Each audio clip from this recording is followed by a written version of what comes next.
Nyo, ayan, no? Sa wakas, may bahay na kami. Cash po yan. Napaputang ina talaga. 22,000 followers, di ba? Hindi hulugan. Waiting pa kami sa gamit. Kada bash nila, gawin nating totoo. Pero yung basher till now, kulelat pa din. Sana all, di ba? Sana all. At sana sa malinis na paraan. Pinagmalaki pa. Bumili ng cellphone, di ba? Tapos, ayan, no? Kala mo, Saudi boy, eh. Di ba? Daming mga ginto. Tapos yun nga, nakabili ng Mustang. Ayun. Astig.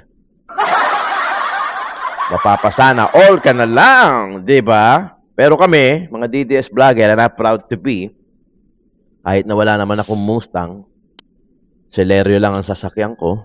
At least actually, yung Celerio na yun, hindi pa ako political vlogger, sasakyan ko na yun. 6-7 years na nga yun. 6 to 7 years na yung sasakyan na yan. Pero okay lang.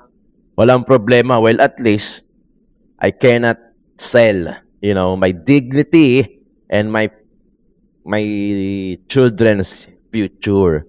Kasi ito yung pinaglalaban namin dito, talagang Duterte lang at walang halong